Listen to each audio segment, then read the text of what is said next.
Subscribe कीजिए F study class channel को और बेल आइकन को दबाइए लेटेस्ट वीडियो सबसे पहले देखने के लिए। हेलो स्टूडेंट्स, आज हम कक्षा 9 गणित का चैप्टर नंबर जो 8 है उसमें हमें दिया गया है मध्य बिंदु प्रमेय यानी मिड पॉइंट थ्योरम। तो आज हम इस वीडियो में मध्य बिंदु प्रमेय को सीखेंगे। तो मध्य बिंदु जो प्रमेय है वो बहुत ही इंपॉर्टेंट प्रमेय है, वेरी इंपॉर्टेंट प्रमेय। इसमें हमें प्रमेय नंबर 8.9 और 8.10 दोनों में आपको इसी वीडियो में बताऊंगा। और प्रश्नावली जो 8.2 है उसमें जो क्वेश्चन हमें दिए गए हैं वो सभी मध्य बिंदु प्रमेय से रिलेटेड क्वेश्चन दिए गए हैं। एक्सरसाइज 8.1 और 8.2 उन सभी की मैंने वीडियो बना दी है। अगर आपको देखनी है तो वीडियो के डिस्क्रिप्शन में आपको उसका लिंक मिल जाएगा। तो चलिए हम शुरू करते हैं मध्य बिंदु प्रमेय यानी प्रमेय 8.9। इसने लिखा कि किसी त्रिभुज की किन्हीं दो भुजाओं के मध्य बिंदु को मिलाने वाला रेखाखंड तीसरी भुजा के समांतर होता है। इसका कहने का मतलब ये है कि अगर एक त्रिभुज हो और उस त्रिभुज जैसे कि ये त्रिभुज है ए बी सी, इस त्रिभुज में एक मध्य बिंदु ई है जो ए बी भुजा का मध्य बिंदु ई और ए सी भुजा का मध्य बिंदु एफ। ये दोनों जो मध्य बिंदु है इनको हमने एक लाइन से मिलाया। इस लाइन का जो नाम है ई एफ है। तो ई एफ है वो बी सी के समांतर भी होगी और ई एफ बी सी की आधी होगी। ये हमें सिद्ध करना है। यानी कि हमें सिर्फ इतना दिया गया है कि ई और एफ मध्य बिंदु है, ए बी सी एक त्रिभुज है, ये तो हमें दिया गया है। ई एफ को बी सी के समांतर सिद्ध करना है और ई एफ है वो बी सी की आधी है, ये भी हमें सिद्ध करना है। इसमें जो सी डी वाली ये जो रेखा है ये इसमें रचना है और ई एफ है, ई एफ को आगे बढ़ाया डी तक, ये भी इसमें रचना है। तो हम यहाँ पर लिख लेते हैं कि हमें दिया गया है कि त्रिभुज एबीसी में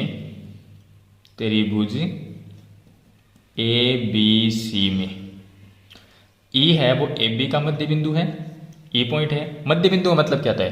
किसी भी लाइन में एक बीच का पॉइंट। कोई भी हम एक रेखा बना दे, जैसे कि मैंने यहाँ पर एक रेखा बना दी। अब मैं इसके बीचों बीच एक पॉइंट लगा दूंगा, तो इस पॉइंट को हम क्या कहेंगे? ये पॉइंट क्या है? ये मध्य बिंदु है। अगर मैं इसको नाम लिखूं ए बी रेखा है, इसके बीच का पॉइंट ये क्या हो गया? मध्य बिंदु। मध्य बिंदु को हमने कोई भी नाम दे दिया सी। तो मैं ये लिख सकता हूं मध्य बिंदु का मतलब होगा कि इधर वाला भाग और इधर वाला भाग दोनों बराबर होगा, यानी ए सी और ये बी सी दोनों लाइनें क्या होगी? बराबर, क्योंकि इसका बीच का पॉइंट है सी। इसी तरह से यहां पर है ई है वो ए बी का मध्य बिंदु है, तो मैं यहां पर लिख दूंगा कि ई भुजा ए बी का मध्य बिंदु है, मध्य बिंदु है। ये हो गया। अब मध्य बिंदु का मतलब क्या होता है कि ए ई और बी ई ये भाग इसके बराबर है। तो मैं लिख सकता हूं कि ए ई बराबर बी ई, ये दोनों भाग आपस में बराबर हो गए। और दूसरा मध्य बिंदु एफ दिया गया है, तो हम लिखेंगे कि ए सी का मध्य बिंदु कौन है? एफ है। तो मैं लिख दूंगा कि एफ ए सी भुजा का तो मैंने यहां पर लिख दिया कि एफ है वो ए सी भुजा का मध्य बिंदु है। तो ये एफ मध्य बिंदु, इसका मतलब ऊपर वाला भाग और नीचे वाला भाग क्या होगा? बराबर। तो ए एफ और सी एफ बराबर होंगे। मैं लिख देता हूं ए एफ बराबर सी एफ। ये चीज हमें इसमें दी गई है। अब इसकी रचना में हम लिख लेते हैं रचना में हमने क्या किया कि जो ए बी भुजा है इसके समांतर हमने सी डी बना दी। तो हम क्या लिखेंगे कि ए बी समांतर सी डी खींची।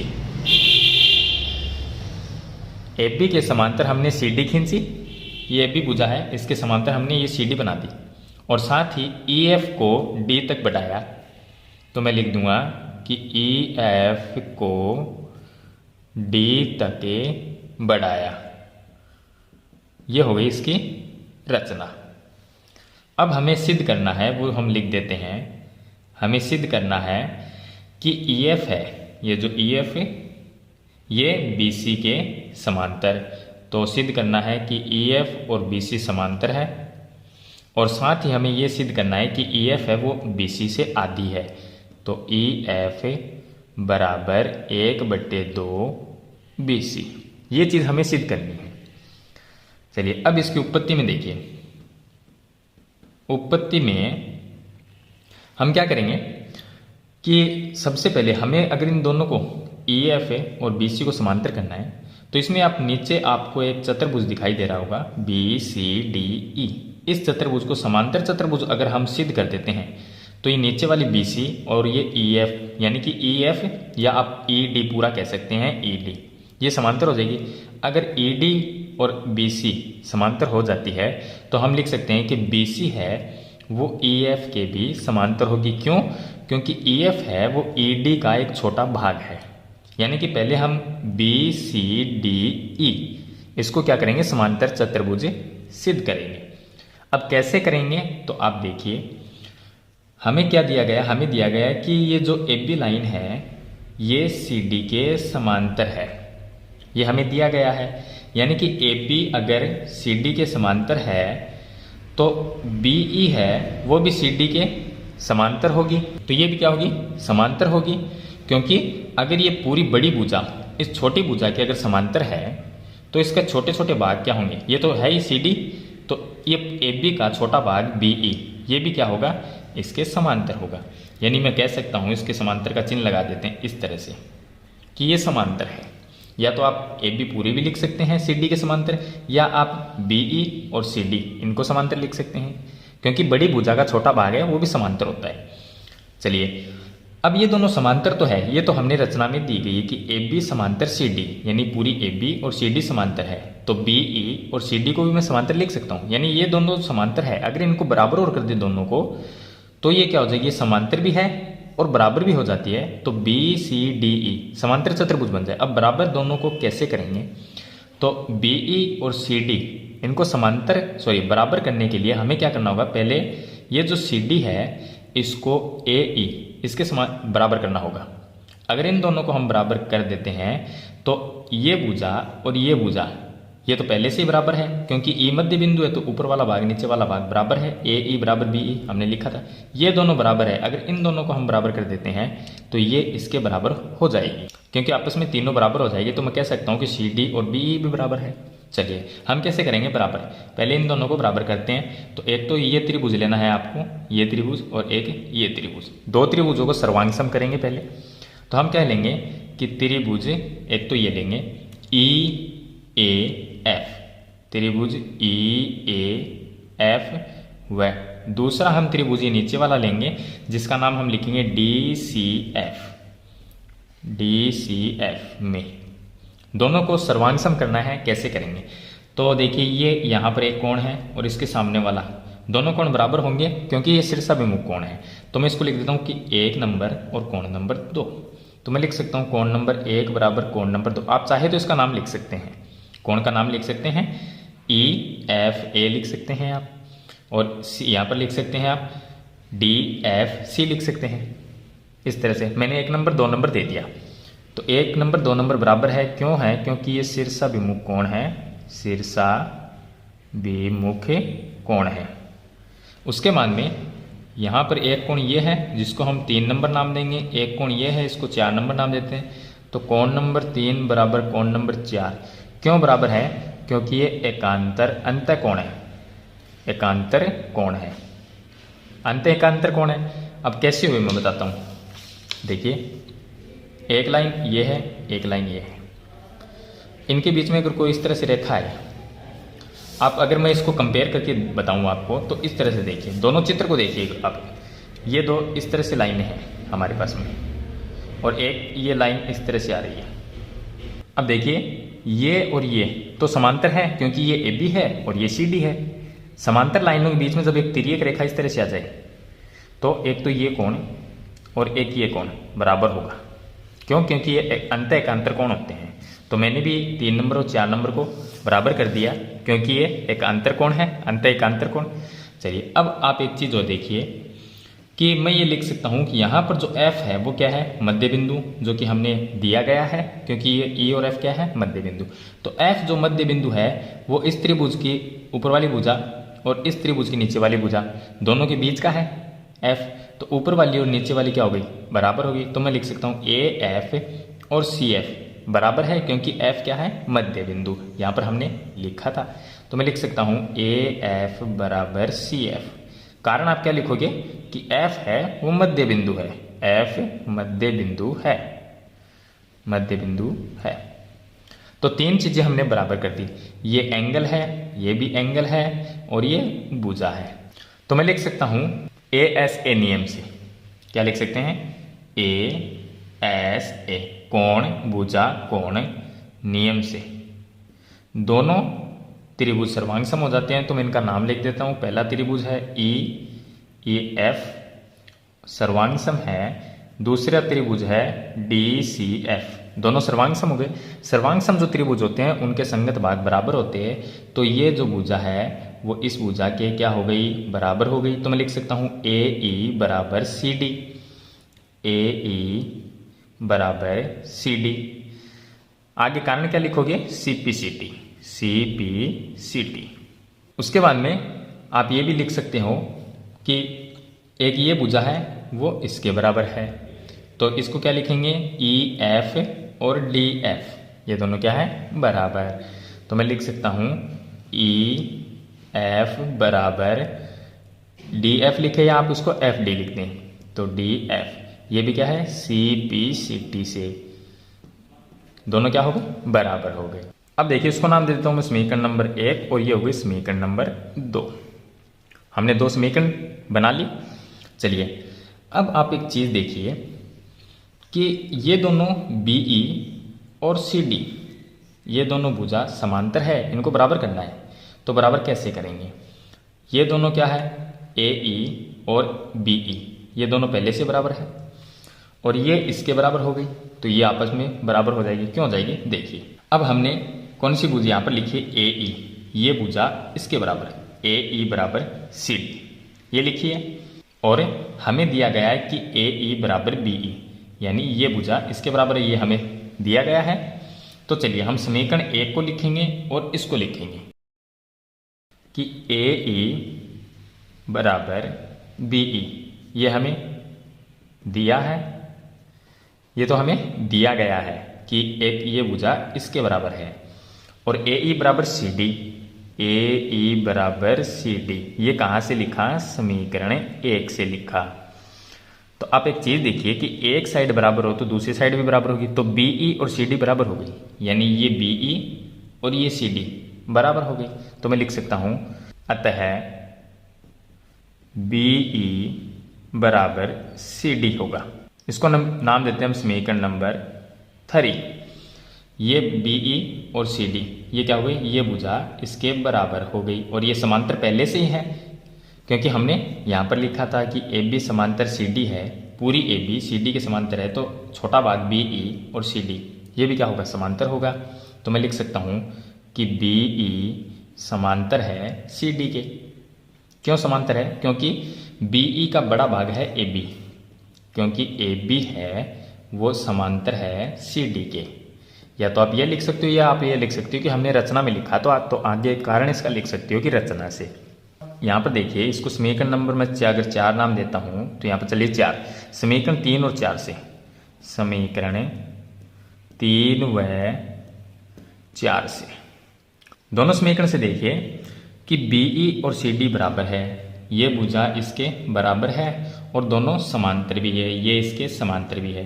तो अब BCDE इस चतुर्भुज के अंदर ये दोनों समांतर और बराबर है, तो ये क्या बन गया, एक समांतर चतुर्भुज बन गया। तो मैं लिखूंगा कि BCDE एक समांतर चतुर्भुज है, समांतर चतुर्भुज है, ये बन गया एक समांतर चतुर्भुज। और समांतर चतुर्भुज बन गया तो नीचे वाली BC है वो ED के समांतर होगी। तो मैं लिख सकता हूं कि BC समांतर होगी ED के, या आप इसको ऐसा लिख सकते हैं, उल्टा करके लिख सकते हैं कि ऊपर वाली ED है वो BC के समांतर होगी। तो मैं लिख सकता हूं ED समांतर होगी BC। अब ED का छोटा भाग क्या है, ED है इसका छोटा भाग है EF, ये भी BC के समांतर होगा। तो EF समांतर होगा BC के। तो हमें सिद्ध क्या करना था कि EF और समांतर BC, ये हमने यहाँ पर सिद्ध कर दिया। अब एक चीज़ और सिद्ध करनी है हमें, क्या करना है कि EF बराबर 1/2 BC। तो मैं लिख सकता हूँ कि जो ED है वो BC के बराबर है। क्यों है? क्योंकि हमने इसको समांतर चतुर्भुज बना दिया, तो इसके आमने सामने भुजा समांतर तो है ही, साथ में बराबर भी होगी, तो BC और ED बराबर भी है। तो मैं लिख सकता हूँ कि BC बराबर ED। क्यों है? क्योंकि BCD एक समांतर चतुर्भुज है, तो BCDE एक समांतर चतुर्भुज है, समांतर चतुर्भुज है। समांतर चतुर्भुज है तो ये दोनों बराबर भुजा है, और BC तो एक बड़ी भुजा है, और ED क्या है? ED के दो भाग हैं, ED के दो भाग है, EF और FD। हमें किसकी जरूरत है? EF की। एक साइड BC अपनी जगह रहेगा, EF आना चाहिए, ED नहीं आना चाहिए। तो मैं क्या लिख सकता हूँ? पूरी ED को मैं क्या लिख सकता हूँ? EF प्लस FD, ये लिख सकता हूँ। तो मैं इसको देखिए इस तरह से लिख दूंगा कि BC जो है उसके बराबर में क्या थी? ED थी। तो ED को मैंने दो भाग में लिख दिया, EF प्लस FD, ये लिख दिया। अब मैं ये लिख सकता हूँ कि BC बराबर, हमें कौन सी चाहिए? EF चाहिए, तो EF को अपनी जगह रखेंगे, प्लस FD की जगह भी मैं क्या लिख सकता हूँ? EF लिख सकता हूँ। कहाँ से लिखूंगा ये चीज़? तो देखिए, ये मैं लिखूंगा यहाँ से, EF बराबर DF, ये भुजा इसके बराबर है, EF और DF बराबर है। हमने कहाँ पर? समीकरण 2 में लिखा था। तो मैं लिख सकता हूँ कि FD या DF कह सकते हैं इसको, इसकी जगह EF लिख सकता हूँ मैं, EF। ये कहाँ से लिखा? समीकरण 2 से, क्योंकि समीकरण 2 में ये दोनों चीज़ बराबर है। तो अब ये बन गया BC बराबर, ये कितनी बार है? 2 बार, तो 2EF, 2 को गुणा में है, इसके भाग में आ जाएगा, तो BC/2 बराबर EF बन गया। अब इसको मैं सही तरीके से लिखूं तो EF को इस साइड में लिख लेता हूं, EF बराबर मैं लिख सकता हूं BC/2। अब जो BC/2 है उसको आप ऐसा लिखो या आप 1/2 BC लिखो, एक ही बात है, दोनों की बात एक ही है, आप कैसे भी लिख सकते हो। तो ये चीज़ हमें सिद्ध करनी थी, यानी BC है उसकी आधी है EF, तो EF बराबर 1/2 BC या BC/2। तो ये चीज़ हमें इसमें सिद्ध करनी थी। तो हमने दोनों चीज़ को सिद्ध कर दिया, EF समांतर BC, ये यहाँ पर सिद्ध किया है EF समांतर BC, और दूसरा हमने EF BC की आधी है, ये यहाँ पर सिद्ध कर दिया। तो ये है इसके प्रमेय नंबर 8.9, यानी कि मध्य बिंदु प्रमेय। चलिए इसके बाद में हम शुरू करते हैं प्रमेय नंबर 8.10। अब देखिए प्रमेय नंबर 8.10, इसमें भी ये जो चित्र है ये 8.9 के जैसा है, तरीका थोड़ा सा अलग है इसका, क्योंकि इसमें हमें दिया गया है कि किसी त्रिभुज की एक भुजा के मध्य बिंदु, तो ABC एक त्रिभुज है, इसका हमने एक मध्य बिंदु लिया है यहाँ पर E, ये क्या है? AB भुजा का मध्य बिंदु। इसका मतलब नीचे वाला भाग और ऊपर वाला भाग क्या है? बराबर है, तो इन दोनों को हम बराबर लिख सकते हैं, क्योंकि इसका जो E है वो मध्य बिंदु है। मध्य बिंदु से दूसरी भुजा के समांतर, अब ये जो मध्य बिंदु है इसके समांतर हमने ये एक लाइन, दूसरी भुजा कौन सी है? ये BC के समांतर हमने एक ये भुजा इस तरह से खींची, के समांतर खींची गई रेखा, तो ये रेखा BC के समांतर है, यानी कि ये इसके समांतर है। तीसरी भुजा को समद्विभाजित करती है, ये जो AC है इसको समद्विभाजित का मतलब जो ऊपर वाला भाग और नीचे वाला भाग है ये बराबर हमें सिद्ध करना है, यानी कि जो E मध्य बिंदु है इससे अगर हम समांतर रेखा BC के समांतर अगर रेखा खींचे तो ये आगे वाली जो भुजा AC है इसको क्या है? समान दो भागों में विभाजित करती है, यानी ऊपर वाला भाग और नीचे वाला भाग बराबर है, ये हमें सिद्ध करना है, और F है वो मध्य बिंदु है, ये सिद्ध करना है। तो अगर ऊपर वाला भाग नीचे वाला भाग बराबर हो जाता है तो F है वो क्या कहलाएगा? मध्य बिंदु कहलाएगा। तो रचना में हम वैसा ही लिखेंगे जैसे प्रमेय नंबर 8.9 में लिखा था, क्योंकि उसी प्रकार की इसमें रचना की गई है। ये CD है, इसको हमने AB के समांतर खींच दिया और EF को आगे बढ़ाया D तक। तो सबसे पहले हम लिख लेते हैं कि हमें दिया है, हमें क्या दिया गया है? E AB का मध्य बिंदु है, तो E भुजा AB का मध्य बिंदु है, AB का मध्य बिंदु, तो मैंने लिख दिया E भुजा AB का मध्य बिंदु है। अब मध्य बिंदु है तो ऊपर वाला भाग नीचे वाला भाग बराबर होगा तो ए ई और बी ई बराबर है। मैं लिख दूंगा ए ई बराबर बी ई, ये मैंने लिख दिया। चलिए दो भाग बराबर है और साथ ही ये समांतर लाइनें हैं, कौन सी, ई एफ और बी सी, ये क्या है, समांतर। तो ये आगे तक समांतर रहेगी क्योंकि इसके समांतर हमने खींची है तो आगे तक समांतर। तो मैं लिख सकता हूँ ई डी और बी सी, ये क्या है, समांतर है। तो इसको मैं लिख सकता हूँ, या आप लिख दीजिए ई एफ समांतर है बी सी। ये हमें दिया गया है ये चीज़। अब इसके बाद में हम लिखते हैं रचना में। तो रचना वैसी है। चलिए रचना में हमने क्या किया, ए बी समांतर सी डी खींची, ए बी समांतर सी डी खींची, ए बी के समांतर क्या खींची, सी डी। तो ए बी के समांतर है तो बी ई है वो भी क्या है, सी डी के समांतर होगी। तो मैं यहाँ पर लिख सकता हूँ कि बी ई समांतर सी डी होगी, ये भी इसके समांतर होगी। चलिए उसके बाद में ई एफ है, इसको आगे बढ़ाया डी तक, तो मैं लिख दूंगा ई एफ को डी तक बढ़ाया, डी तक बढ़ाया, वही रचना। अब इसकी उत्पत्ति की बात करें, सॉरी यहाँ पर हम लिख देते हैं सिद्ध करना है हमें। सिद्ध क्या करना है कि ये जो भाग है वो इसके बराबर होना चाहिए, ये सिद्ध करना है। तो यानी ए एफ और सी एफ बराबर होने चाहिए, ए एफ बराबर सी एफ, ये सिद्ध करना है। अगर ये दोनों बराबर हो जाते हैं तो एफ मध्य बिंदु होगा। चलिए उत्पत्ति में देखिए, इन दो भाग को अगर हमें बराबर करना है तो एक ये त्रिभुज और एक ये त्रिभुज लेंगे, दोनों को सर्वांग कर देंगे तो ये बराबर हो जाएंगे, लेकिन बराबर नहीं होंगे। क्यों? क्योंकि ये कोण इसके बराबर हो जाएगा, हमें तीन चीज़ें बराबर करनी होती है। ये कोण इसके बराबर हो जाएगा, ये जो कोण है वो इसके बराबर होगा। अब एक चीज़ और बराबर करनी है हमें, तो देखिए इन दोनों को तो बराबर करना ही है, तो ये तो ले नहीं सकते, ये इसके बराबर नहीं है और ये भुजा है वो भी इसके बराबर नहीं है। तो हमें उससे पहले क्या करना होगा, उससे पहले हमें एक चतुर्भुज लेना है, इसमें बी सी डी ई, ये हम चतुर्भुज लेंगे। तो हम क्या लिखेंगे, चतुर्भुज, चतुर्भुज बी सी डी ई में।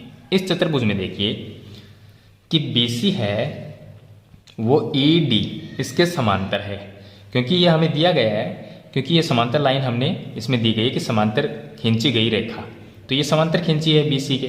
तो मैं लिख सकता हूँ कि ई डी है वो बी सी के समांतर है, तो ई डी समांतर हो गई बी सी, ये हमें दिया गया है। उसके बाद में ए बी जो है वो सी डी के समांतर है, तो ए बी का छोटा भाग कौन सा है, बी ई, ये भी सी डी के समांतर होगी क्योंकि रचना की है। यहाँ पर देखिए ए बी और सी डी क्या है, समांतर। तो ए बी की जगह अगर मैं बी ई लिख दूँ, क्योंकि ए बी का छोटा भाग है बी ई, तो ये भी सी डी के समांतर होगा। तो मैं लिख सकता हूँ कि बी ई समांतर सी डी। क्यों है, क्योंकि पूरी ए बी और सी डी ये समांतर है, या मैं ऐसा लिख दूंगा रचना से। तो अब देखिए बी सी डी ई इस चतुर्भुज के अंदर बी सी ई डी के समांतर है, ई डी और बी सी समांतर है, और बी ई और सी डी समांतर है, ये इसके समांतर है। तो समूह भुजाएं समांतर हो गई, तो ये समांतर चतुर्भुज बन गया। तो मैं लिख दूंगा कि बी सी डी ई एक समांतर चतुर्भुज है, समांतर चतुर्भुज है। और समांतर चतुर्भुज जो होता है उसकी जो समूह भुजाएं हैं वो समांतर भी होती है और बराबर भी होती है। तो समांतर तो हमने यहाँ पर लिखी थी, तो हम इनको बराबर दिखा सकते हैं। मैं ये लिख सकता हूँ कि जो बी ई है वो सी डी के बराबर भी होगी, क्योंकि समांतर तो यहाँ पर है, हमने लिखा था। तो ये समांतर चतुर्भुज बन जाता है, तो इसकी समूह भुजाएं बराबर भी होगी। तो बी ई और सी डी क्या होगी, बराबर। तो मैं लिख सकता हूँ कि बी ई बराबर है सी डी के, ये मैंने बराबर लिख दिया। इसको नाम दे देते हैं समीकरण नंबर 1। अब आप देखिए कि बी ई और सी डी, ये बी ई हो गई और ये सी डी हो गई, ये दोनों क्या है, बराबर है। और हमें बराबर किनको करना है, एक इस भुजा को और एक इस भुजा को बराबर करना है, क्योंकि हम इन दोनों को सर्वांग कर सकें त्रिभुज को। तो ये जो है दोनों को बराबर करने के लिए ये तो हमने दोनों बराबर कर दी, और ये दोनों पहले से बराबर है क्योंकि ई मध्य बिंदु है। तो यहाँ पर देखिए ए ई बराबर बी ई, ए ई बराबर बी ई, ये दोनों बराबर है, हमें दिया गया है, तो मैं इसके नीचे लिख सकता हूँ तथा ए ई बराबर बी ई। इसको नाम दे देते हैं समीकरण नंबर 2। समीकरण नंबर 2 नाम दे देते हैं क्योंकि ये हमें दिया है, ये लिख सकते हैं हम। चलिए, समीकरण 1 और 2 से आपने क्या देखा कि एक साइड बराबर है, यानी आप ये कह सकते हैं कि बी ई सी डी के बराबर है और बी ई ए ई के बराबर है। तो आपस में तीनों क्या हो गई, बराबर हो गई। तो मैं लिख सकता हूँ कि ए ई और सी डी भी बराबर है। तो हम यहाँ पर लिख देंगे कि समीकरण 1 व 2 से, समीकरण 1 और 2 से ए ई बराबर सी डी हो गई, ए ई बराबर सी डी। अगर आप बी को इस साइड में लिखेंगे, ए ई को इस साइड में लिखेंगे, तो आप ये कह सकते हैं कि एक साइड बराबर हो तो दूसरी साइड भी बराबर होती है। चलिए, इसको नाम दे देते हैं हम समीकरण नंबर 3। अब हम क्या करेंगे, दोनों त्रिभुज लेंगे। अब देखिए, ए ई और सी डी बराबर हो गई, ये ए ई और ये सी डी बराबर हो गई। इन त्रिभुज को सर्वांगसम करने के लिए ये भुजा हमें बराबर करनी जरूरी थी, तो हम त्रिभुज लेते हैं। अब त्रिभुज कौन सा लेंगे, ई ए एफ व दूसरा त्रिभुज लेते हैं डी सी एफ में। दोनों त्रिभुज में देखिए, सर्वांगसम करने के लिए कोण नंबर 1 और कोण नंबर 2 बराबर कर सकते हैं। कोण नंबर 1 बराबर कोण नंबर 2, क्योंकि ये शीर्षाभिमुख कोण है, शीर्षाभिमुख कोण, इसलिए दोनों क्या है, बराबर। शीर्षाभिमुख कोण बराबर होते हैं। चलिए, उसके बाद में ये हो गया 3 नंबर, ये हो गया 4 नंबर। 3 नंबर बराबर 4 नंबर लिख सकते हैं, क्योंकि ये अंतः एकांतर कोण है, तो मैं इसको लिख देता हूं अंतः एकांतर कोण। एकांतर कोण, ये अंतः एकांतर कोण है क्योंकि ए बी और सी डी ये समांतर है, इनके बीच में ये ए सी जो है वो तिर्यक रेखा है। तो दो समांतर लाइनों के बीच में एक तिर्यक रेखा जब होती है तो अंतः एकांतर कोण बनते हैं। तो 3 नंबर 4 नंबर के बराबर है। चलिए, यानी कि जेड की आकृति बनती है। यहाँ से देखिए आप जेड की आकृति बन रही है ऐसे, तो जेड की आकृति के अंदर वाले कोण होते हैं वो बराबर होते हैं, क्योंकि उनको हम अंतः एकांतर कोण कहते हैं। 2 चीज़ें हमने बराबर कर दी। एक चीज़ ये इसके बराबर है, ये हमने अभी सिद्ध किया है समीकरण नंबर 3 में, तो मैं लिख सकता हूँ ए ई बराबर सी डी। ए ई और सी डी बराबर है, तो ए ई बराबर सी डी। ये कहाँ से लिखा, समीकरण 3 से। तो हमने 3 चीज़ें बराबर कर दी, ये 3 चीज़ें हो गई।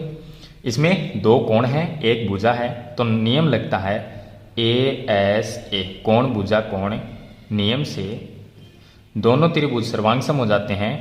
तो सर्वांगसम का चिन्ह लगा के इनको लिख देंगे ई ए एफ सर्वांगसम त्रिभुज डी सी एफ, और सर्वांगसम त्रिभुज के संगत भाग बराबर होते हैं। तो मैं लिख सकता हूँ कि ये जो भुजा है ये इस भुजा के बराबर होगी, तो ए एफ बराबर सी एफ, तो ए एफ बराबर C F by C P C T से। हिंदी में लिखना चाहो तो लिख सकते हो कि सर्वांगसम त्रिभुज के संगत भाग बराबर होते हैं। तो दोनों भुजा क्या हो गई, बराबर। तो एफ क्या हुआ, मध्य बिंदु हुआ। तो एफ भुजा एसी का मध्य बिंदु है, मध्य बिंदु होगा। ये हमें सिद्ध करना था। तो मैंने आपको प्रमेय नंबर 8.9 और 8.10 दोनों प्रमेय बता दी है, जिनको हम मध्य बिंदु प्रमेय कहते हैं। तो मध्य बिंदु प्रमेय है वो बहुत इंपॉर्टेंट प्रमेय है। 8.2 प्रश्नावली में सभी क्वेश्चन इसी से रिलेटेड क्वेश्चन दिए गए हैं। वो मैंने एक्सरसाइज है वो कंप्लीट बता दी है, वीडियो आप देख सकते हैं, डिस्क्रिप्शन में आपको लिंक मिल जाएगा। ये वीडियो अच्छे लगे तो लाइक और शेयर जरूर कर देना। इस चैनल पे नए हैं तो सब्सक्राइब करना, साथ में बेल आइकन का बटन जरूर दबाना। तो मिलते हैं एक नई वीडियो नए टॉपिक के साथ, तब तक के लिए थैंक यू।